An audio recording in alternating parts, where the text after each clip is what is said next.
Hashama harka fuuni jaalatamtootaa fi kabajamtoota maatii Amboo miidiyaa kan taatan hundi keessanuu haalaaf bakka jirtan hundatti nagaan waaqayyoo isiniif haa baay'atu jechaa egaa har'as istuudiyoo Amboo miidiyaa keessatti deebinee wal arginee jirra. Namoonni Amboo miidiyaadhaaf haaraa taatan subscribe, like, share gochuudhaan akkasina jabeessitan akkasina bukkee dhaabbattan abdii guddaa isinirraa qaba. Egaa har'a Amboo maaltu fidi warri jettan yookaan Amboon maaltu qabattee dhuftee warri jettan jiraachuu ni martu. Kanaaf Amboo wanta isheen sinii qabattee dhuftee yoo jiraate haala jirru keessatti yookaan jireenya jiraachaa jirru keessatti Rabbi nama godhee akka nu uumetti namni dhala namaa ta'ee wanti nuti wantoota biraarraa adda taane yookaan jireenya keessatti nama taane yookaan namadha jedhannee uumamneef yaaduu waan dandeenyuufidha. Kanaafuu dhalli namaa tokko hanga yaaduu danda'utti hanga xiinxalee baasee hojjetee waan hedduu gochuu danda'u tokkotti ofitti amanamummaa qabaachuu ni qaba. Ofitti amanamummaan jireenya dhala namaa keessatti isa guddaadha. Maaliif namni tokko yoo ofitti namanne ta'e bukkeessa mirgaaf bitaasaa ilaallachaa deema taanaan bakka yaadee fi bakka kaayyeesse sana bira ga'uudhaaf aarsaa baay'ee isa kaffalchiisa. Aarsaa sana kaffaleeyyuu bakka yaade sana ga'uu dhiisuu ni mala. Maaliif wanta dubbate yookaan wanta jedhe sanatti amanamummaa hin qabu waan ta'eef. Egaa jireenya keenya keessatti wanti na fide yookaan wanti gaafii natti ta'ee jiru yoo jiraate dhalli namaa eegga danda'ee eegga dubbachuu danda'ee eegga yaaduu danda'ee akka fuuldura isaas duuba isaas inni tokko ta'ee akka of beeku sanatti dhalli namaa maaliif arraba lama dubbata? Kuni gaafii kooti. Dhalli namaa tokko wanta dubbate sana maaliif hojiirra oolchuu dadhaba? Keessumaa jecha dubbannu yookaan wanta afaan keenya keessaa bahu keessaa jiru keessaa wanta dubbanne sanarratti dhaabbata godhachuu qabna. Maaliif wanti kun akka seenaatti nuuf ta'a. Miidiyaa kanarratti miidiyaa xiqqoo ta'ee ofii keenyaaf qabannee jirru kanallee yoo ta'e wanti nuti har'a gadhiisne yookaan wanti nuti har'a maxxansine nama muraasa bira ga'uu ni danda'a. Eeyyeen garuu akka seenaatti ni ta'a wanti kun. Akka seenaatti ni ta'a. Kanaaf dhalli namaa tokko wanta dubbate sanatti gaabuu hin qabu. Wanta dubbate sana immoo haalli isaaf mijatee waan tokko tokkollee ta'uu danda'u wanta dubbate sanarratti dhaabbata qabaachuu qaba. Dhaabbanni dhala namaatiif isa cimaadha, isa guddaadha. Nama biratti illee fudhatama kan sii qabsiisu Rabbi fudhatama nama biraa otoo hin taane Rabbi biratti fudhatama ni qabna dhalli namaa kamuu. Garuu lafa kanarratti dhaabbata dhala namaa biratti qabaachuudhaaf jecha ilmoo dhiiraa yookaan intala namaa yookaan ilma namaa keessaa bahu tokko arraba isaa keessaa bahee dubbate sana itti gaabbuu hin qabu. Wantoonni isa gaabbisiisan illee yoo jiraate wantoonni isa mudatanii wanta sanarraa akka inni gorullee akka inni goru godhan yoo jiraate illee jecha arraba sanaan dubbate garuu kabajuu qaba. Maaliif yoo ati jecha sana kabajjee dhaabbata ati qabdu sanarratti ulfina ofiif kennitedha inni kaan ulfina kan siif kennu. Sigalee yoo ati beektee yookaan jecha keessatti jechi ati har'a dubbatte sun wantoonni garaagaraan si mudatanii wanta sana bira akka ati dhaabbattu illee yoo si daangessuu danda'an garuu dubbii dubbatte sanatti gaabuu hin qabdu. Dubbii dubbatte sana irratti dhaabbattee irratti hundooftee jiraachuu qabda. Jecha jedhudha akka kootti kan hin amanu. Isinoo maal kan isin yaaddan yookaan dhalli namaa tokko edda dubbatee maal gochuu qaba jettaniiti kan isin yaaddan? Kuni gaafii kooti. Akka gaafiitiin isin gaafadhe obboloonni koo dhaggeeffattan kamiyyuu wanta kana akkasiin naa deebistan abdii guddaa isinirraa qaba. Maaliif ilmi namaa yookaan intalli namaa tokko dubbii dubbatti afaan ishee keessaa dubbii bahee sana ammam irra dhaabbata godhattee jiraachuu qabdi inni jedhu gaafii kooti. Kan akkasiin naa deebistan abdii guddaa isinirraa qaba. Kanaaf inni itti aanu yookaan inni biraa immoo wantiin asumaan jechuu barbaadu yoo jiraate nama taatee uumamtee wanta kam keessa hinnaa darbaa jirtu yookaan wanta kam keessa hinnaa dabarsaa jirtu tokko wanti baay'een si mudachuu ni danda'a. Maaliif namni daa'imni har'a dhalattee har'aan deemtu jechoota koo keessatti jecha kana irra deddeebi'ee nan jedha maaliif akkan jedhu garuu waan hin beekuuf kan jedha har'a dhalattee har'a hin deemtu kanaafuu dhalli namaa tokko lafaa ka'ee yookaan har'a dhalatee har'a ka'ee hin dhaabbatu wanta baay'ee isa dabarsee chaalenjii baay'ee dabarsee maatiin isaa aarsaa baay'ee itti kaffalaniitidha kan inni bakka namaa yookaan bakka dhala namaatiif malu kan inni ga'u. Rabbi isa qarqaare rabbi gaditti immoo maatiin isaa isa qarqaaranii jechaadha. Kanaafuu ani guddadheera yookaan ani darbeera jettee wanta keessa darbite sana dagatiin.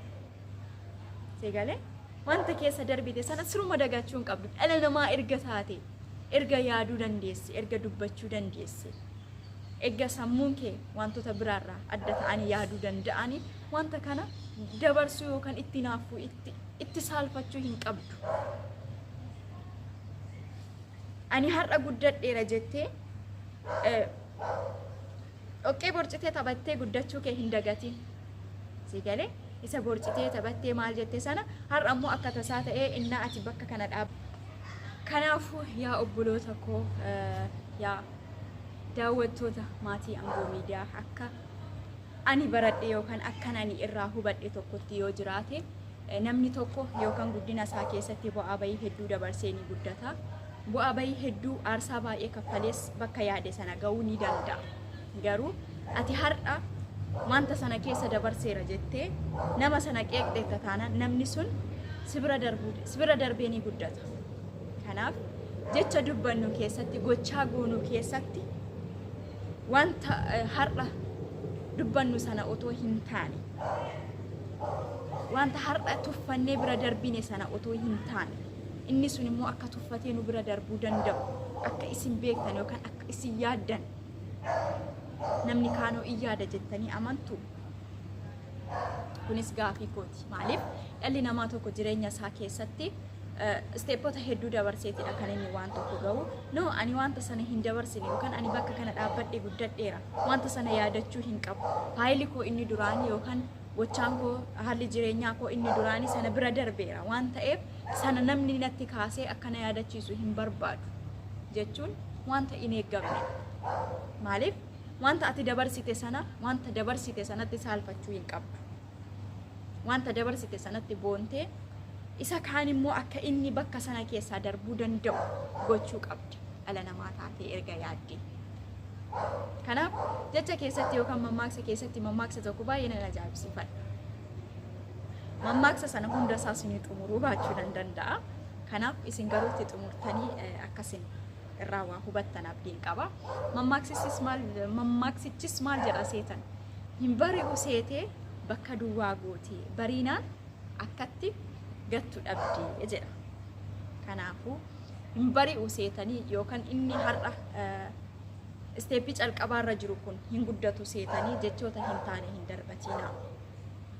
Maaliif wanta dubbattanii wanta jecha keessatti dubbattanii nama kana akkas godha nama kana jira miti jettanii dabarsitan arraba dubbattan sanattuu yeroo isin saalfattantu jiraachaa jira akka namaatti yookaan akka namoota jireenya koo keessatti namti dhufanii na mudatanii argeerrattidha wanta kana xiyyeeffadhe kan hin dubbadhe. Kanaafuu ilmi namaa yookaan intalli namaa arrabni ishee tokko arraba lama hin qabdu arraba tokko qabda. Arraba kee tokko qabdu sanarrattu jireenya kee keessatti jechaa jette sana yookaan gochaa goote sanarratti saalfachuu hin qabdu. Kuni yaadaan ofii kootii qabu yookaan akka gaafii natti ta'ee jiru namoota kaanittis gaafii ta'ee jira wanta jedhutu akkananii wanta kana dubbadhu na taasise. Kanaafuu yoon dogoggoree jiraadhe yookaan jechootan hin taane yoon fayyadamee jiraadhe of kashaasiniin jechuu barbaada. Kanuma siniin jechuu barbaada. Dhaamsi ani qabu kanuma obboloota kootii warra kaanii yoon dhaamuu barbaade yookaan yoon dubbachuu barbaade yoo jiraatan jechi namaa yookaan ilaalchi gadi isa aansee namni dhalli namaa tokko siif qabu sitti dhaga'amuu hin qabu. Sijjammar nama ilaalcha gadaanaa siif qabu sana bakka inni jiru sana dhaabbachuu dhiisuu qabda. Maaliif namni sun ati guddattee bakka koo hin geessu jedhee jecha sana siin jedheera waan ta'eef yookaan ati darbiteetta ani darbeera wanta sana keessatti deebi'ee seenuu dhiisuu danda'a jedhee namni sun jecha hin taane sii fayyadameera waan ta'eef jireenya kee keessatti namoota ati fakkeenya taatee fi sifaana itti fufan yookaan cimsitee jabaattee wajjin hin jiraachuu dandeessu abdadhu malee namoota jecha dubbatanitti saalfatan jecha dubbatanitti yella'an faana hin jiraatin. Kuni dhaamsa Amboo Miidiyaati. Kanaafuu dhalli namaa tokko jecha dubbatu yookaan gochaa godhu keessatti dhaabbata qabaachuu qaba.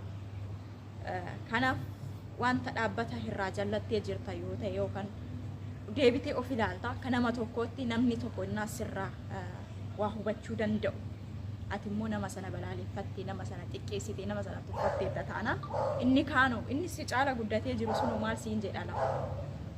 Sammuudhuma ati ittiin yaadde sanaa yaada moo sammuu biraatiin yaada. Kunis gaafii warra yaada akkasiirratti yookaan dhaabbata akkasiirratti qaban akka isaan deebi'anii of gaafatan barbaadeetanii maaliif ati guddatte waan iddoo tokko gaheera jettee yoo ati ilaalcha hin taane qabdi inni na caala guddate mee taayitii ilaalimee gaaf tokko taayitii akkasumatti sammuu kee faana haasa'ime inni na caala dubbatee yookaan inni na caala guddatee jiru inni bakkoota hedduu siqee jiru sun anaan maal jedha anoo warra xiqqoodhaan akkas gochaa kana hin godhu yookaan bakka sana hin dhaqu jettee dhaabbata akkasii qabaattee jirta yoo ta'e inni kaan inni guddatee jiru sunoo bakka kee dhufa.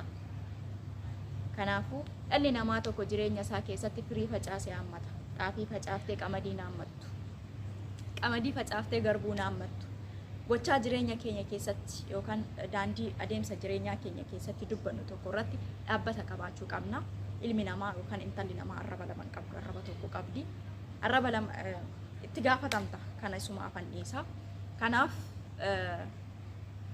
nama tuffachuu otoo hin taane nama jabeessuu oliif gadee akkasitti ariinee hoy hoy otoo jechuu hin taane hoy hoy isa jennu sanarratti dhaabbata hammamii akka nuti qabnu deebinee akka nuti of ilaallu nan barbaada. Waan faana turtaniif guddaa galatoomaa isiniin jechuu barbaada. Ammas irra deebi'uudhaan yoon dogoggoree jiraadhe dhiifama guddaa isin gaafachuu barbaada. Daawwattootaa fi kabajamtoota maatii Amboo Miidiyaa kan taatan hundi keessanuu guddaanaaf galatoomaa isiniin jechuu barbaada. Namoonni Amboo Miidiyaadhaaf haaraa taatan subscribe, like, share gochuudhaan akkasin maatii Amboo Miidiyaatti makamtan gamanumaan isin affeeruu jaaladha. Namoonni waliin turre immoo guddaanaaf galatoomaa isiniin jechuu barbaada. Sagantaa biraatiin viidiyoo itti aanu hanga walitti deebinutti Amboo Miidiyaa waliin turtiin isin gootan kana fakkaata. Guddaanaaf galatoomaa isiniin jechuu barbaada. Viidiyoo itti aanu hanga wal arginutti turtii gaarii.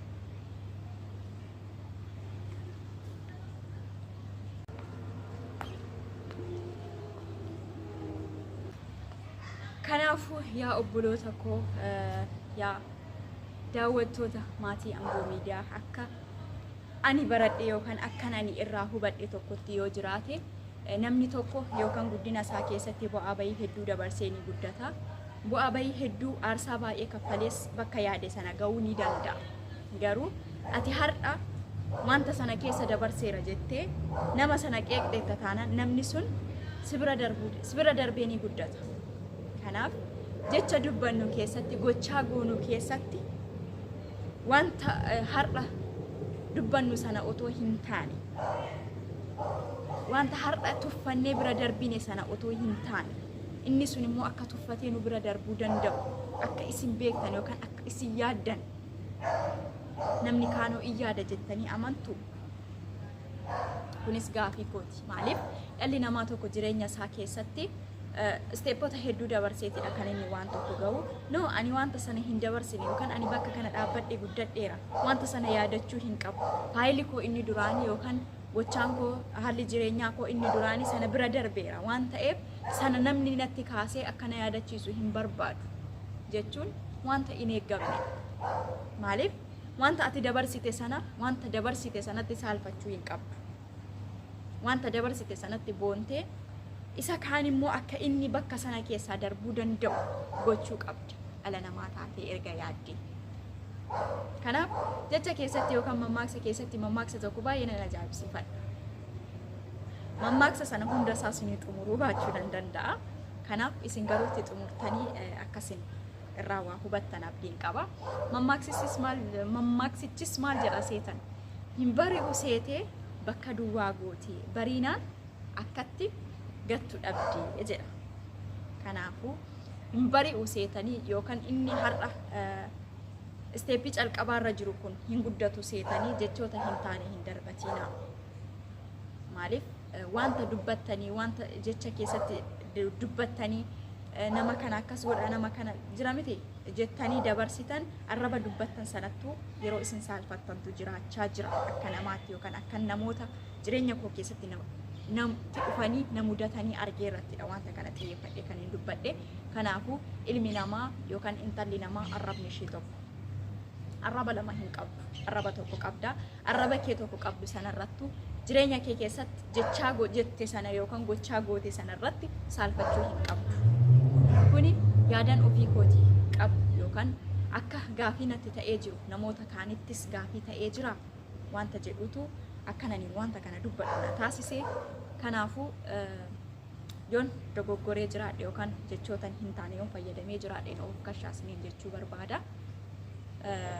Kanuma siniin jechuu barbaada. Dhaamsi nani qabu kanuma obboloota kooti warra kaanii yoon dhaamuu barbaade yookaan yoon dubbachuu barbaade yoo jiraatan jechi namaa yookaan ilaalchi gadi isa aansee namni dhalli namaa tokko siif qabu sitti dhaga'amuu hin qabu. Sijjammar nama ilaalcha gadaanaa siif qabu sana bakka inni jiru sana dhaabbachuu dhiisuu qabda. Maaliif namni sun ati guddattee bakka koo hin geessu jedhee jecha sana siin jedheera waan ta'eef yookaan ati darbiteetta ani darbeera wanta sana keessatti deebi'ee seenuu dhiisuu danda'a jedhee namni sun jecha hin taane si fayyadameera waan ta'eef jireenya kee keessatti namoota ati fakkeenya taatee fi sifaana itti fufan yookaan cimsitee jabaattee wajjin jiraachuu dandeessu abdadhu malee namoota jecha dubbatanitti saalfatan jecha dubbatanitti yella'an faana hin jiraatin. Kuni dhaamsa Amboo Miidiyaati. Kanaafuu dhalli namaa tokko jecha dubbatu yookaan gochaa godhu keessatti dhaabbata qabaachuu qaba. Kanaaf wanta dhaabbata irraa jallattee jirta yoo ta'e yookaan deebitee of ilaalta kan nama tokkootti namni tokko innaa sirraa waa hubachuu danda'u. Ati immoo nama sana balaaleffattee nama sana xiqqeessitee nama sana tuffatteetta taana inni kaanoo inni si caala guddatee jiru sunoo maal siin jedhala. Sammuudhuma ati ittiin yaadde sanaa yaada moo sammuu biraatiin yaada. Kunis gaafii warra yaada akkasiirratti yookaan dhaabbata akkasiirratti qaban akka isaan deebi'anii of gaafatan barbaadeetanii. Maaliif ati guddatte waan iddoo tokko gaheera jettee yoo ati ilaalcha hin taane qabdi inni na caala guddate mee taayitii ilaali mee gaaf tokko taayitii akkasumatti sammuu kee faana haasa'ime inni na caala dubbate yookaan inni na caala guddatee jiru inni bakkoota hedduu siqee jiru sun anaan maal jedha anoo warra xiqqoodhaan akkas gochaa kana hin godhu yookaan bakka sana hin dhaqu jettee dhaabbata akkasii qabaattee jirta yoo ta'e inni kaan inni guddatee jiru sunoo bakka kee dhufa. Kanaafuu dhalli namaa tokko jireenya isaa keessatti firii facaasee haammata. Xaafii facaaftee qamadii naammattu. Qamadii facaaftee garbuu naammattu. Gochaa jireenya keenya keessatti yookaan daandii adeemsa jireenyaa keenya keessatti dubbannu tokko irratti dhaabbata qabaachuu qabna. Ilmi namaa yookaan intalli namaa arraba lama qabdu, arraba tokko qabdi. Arraba lama itti gaafatamta kana isuma afan dhiisa. Kanaaf nama tuffachuu otoo hin taane nama jabeessuu oliif gadee akkasitti ariinee hoy hoy otoo jechuu hin taane hoy hoy isa jennu sanarratti dhaabbata hammamii akka nuti qabnu deebinee akka nuti of ilaallu nan barbaada. Waan faana turtaniif guddaa galatoomaa isiniin jechuu barbaada. Ammas irra deebi'uudhaan yoon dogoggoree jiraadhe dhiifama guddaa isin gaafachuu barbaada. Daawwattootaa fi kabajamtoota maatii Amboo Miidiyaa kan taatan hundi keessanuu guddaanaaf galatoomaa isiniin jechuu barbaada. Namoonni Amboo Miidiyaadhaaf haaraa taatan subscribe, like, share gochuudhaan akkasin maatii Amboo Miidiyaatti makamtan gamanumaan isin affeeruu jaaladha. Namoonni waliin turre immoo guddaanaaf galatoomaa isiniin jechuu barbaada. Sagantaa biraatiin viidiyoo itti hanga walitti deebinutti Amboo Miidiyaa waliin turtiin isin gootan kana fakkaata. Guddaanaaf galatoomaa isiniin jechuu barbaada. Viidiyoo itti hanga wal arginutti turtii gaarii.